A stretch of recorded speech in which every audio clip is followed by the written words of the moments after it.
The wind howled over the fields of Pelennor, carrying the scent of ash and the cries of dying men. Beneath a darkening sky, where the white city burned and hope faltered, a single rider stood between despair and destiny. A woman who should not have been there, a Shieldmaiden hidden behind a helm, yet destined to carve her name into the very song of Middle-earth. Before we continue further, if you could take a moment to like this video, subscribe to the channel, and tell us in the comments which moment of Éowyn's courage struck your heart the most. It would mean the world and help us share more tales of Arda. Now, let's return to the story. Chapter 1. The Silent Strength of Rohan. Long before the horns of Gondor echoed across the plains, Éowyn of Rohan walked the halls of Meduseld as one who had learned to hide her sorrow. Golden-haired and proud, she was called the White Lady of Rohan, a daughter of kings in all but name, her spirit bound by duty yet yearning for freedom. She had grown among warriors, beneath banners that smelled of sweat and mead, hearing tales of valiant deeds sung beneath firelight. Yet her own heart was caged. The king she loved as a father, Théoden, had withered under the shadow of deceit, and her brother Éomer rode often to battle while she remained, watching and waiting, tending to the wounded and the weary. But in her eyes there was no weakness, only the restless hunger of a soul born for more than waiting. When Gandalf came to Edoras and cast down the darkness that had bound her uncle, Éowyn saw light return to Théoden's eyes. Yet in that moment of joy, her heart turned toward another, the gray wanderer clad in nobility who bore the weight of kingdoms without crown or comfort. Aragorn, son of Arathorn. She loved him not for his beauty or his might, but for his quiet purpose, the unyielding light she longed to share. Yet he looked upon her with the eyes of pity, not desire. He saw in her not a queen, but a kindred soul marked by duty and longing. So when the call to war came, Éowyn watched the riders of Rohan prepare to leave, her heart burning with two flames, love denied and the will to fight for all that she had left. And she swore, silently, that she would not be left behind. Chapter 2. The Disguise of Valor. The dawn before the riders departed was gray and cold. The horses pawed the earth impatiently, their breath misting in the chill air. Théoden's banner rippled above them, gold against the storm clouds. In the dimness of the stables, Éowyn moved like a shadow. Her hands were steady as she bound her hair and fastened her armor, the weight of the mail resting on her shoulders like fate itself. She was not Éowyn now. She was Durnhelm, a name chosen in haste but sealed in defiance. And by her side rode another secret, a small figure cloaked in determination. Merry, the hobbit of the Shire, sworn to serve, though deemed too small for war. "Then we are both unwanted," she had whispered to him, her voice soft as the wind that brushed the grass. "Let us ride together." They rode unseen among the ranks as the Rohirrim thundered toward destiny, their hearts heavy with unspoken fears. As the plains gave way to the shadow of Mordor, Éowyn felt the world tighten around her, as if even the air itself mourned. Yet in her chest burned a terrible clarity. She was no longer waiting for death or love. She was riding toward the truth of who she was meant to be. Chapter 3. The Fields of Pelennor. The battle began with fire. Black clouds rolled over the white city, and the air split with the sound of drums and horns. The hosts of Mordor came like a tide, their banners red and black, their voices shrieking as they crashed upon the walls of Minas Tirith. But then, from the distant hills, the horns of Rohan answered. Clear and bright they rang, piercing the gloom. Theoden King rode at the head of his riders, his golden shield gleaming like the rising sun. "Arise, arise, riders of Theoden!" he cried, and his voice carried like thunder. "Fell deeds awake, fire and slaughter. Spear shall be shaken, shield be splintered. Ride now, ride to Gondor." And they rode. The earth trembled beneath them, swords sang, arrows fell like rain.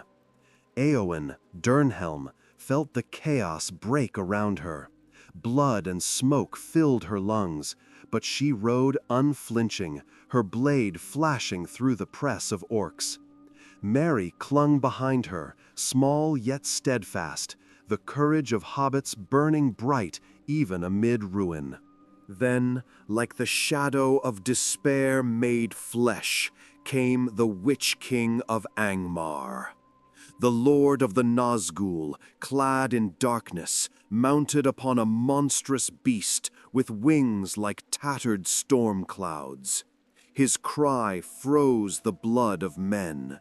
His mace shattered shields and hope alike. Theoden's horse reared and fell, crushing the king beneath its weight. In that moment, Éowyn's heart broke, not in fear, but in fury. She dismounted, standing before the fallen king. The wind tore at her cloak, and the black rider loomed above her. "Begone, foul Dwemer-like, lord of Carrion," she cried. "Leave the dead in peace." No mortal voice had ever defied him so. The Witch King's laughter was a sound of ice cracking beneath eternal night. "Hinder me, thou fool? No living man may hinder me." Then she cast aside her helm, and golden hair fell like light in darkness. Her eyes blazed like dawn breaking through shadow. "But no living man am I," she answered. "You look upon a woman. Éowyn I am, Éomen's daughter. You stand between me and my lord and kin. Begone, if you be not deathless. For living or dark undead, I will smite you if you touch him." Chapter 4. The Breaking of the Shadow. The beast struck first, its jaws wide and reeking. Éowyn leapt aside and swung her blade, cleaving the creature's neck. It fell screaming, black blood staining the ground. The Witch King descended with a roar of rage, his mace whirling, his power a storm of malice. The first blow shattered her shield, driving her to her knees. Pain lanced through her arm, and the world spun. Yet she stood again. For all the fear and loneliness of her life, for every word left unspoken, she would not bow. As he raised his weapon for the final strike, a cry rose from the earth. Merry, small and unseen, thrust his sword into the black captain's knee. The blade of Westernesse, wrought long ago for war against Angmar, found its mark. The Witch King staggered, his power faltering for the first time in an age. Éowyn saw her moment. She drove her sword straight into the shadow beneath the crown, where no face was, and with a cry of both agony and triumph, the Witch King was undone. A scream tore the heavens. The wind died. The black cloak collapsed into emptiness, and where he had stood, there was nothing. She fell beside him, her breath shallow, her arm limp, but her eyes still open, gazing into the light breaking through the clouds.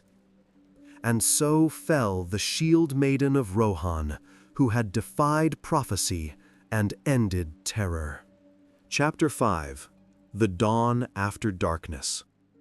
When the battle ended and the city stood in mourning, they found her lying among the slain. Her spirit lingered at the edge of shadow, her strength spent in victory. Yet life clung to her, faint but fierce.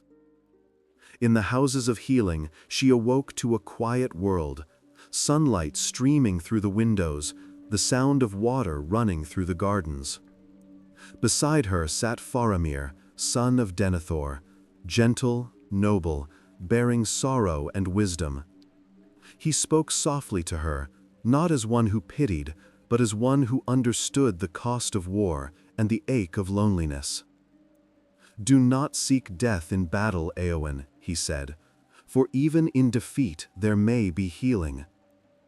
And for the first time she felt the weight of her armor not as glory, but as burden. She had faced the abyss and triumphed, yet found no joy in it. In Faramir's eyes she saw something different, a light not born of battle or legend, but of peace. A promise that life could be more than struggle and shadow.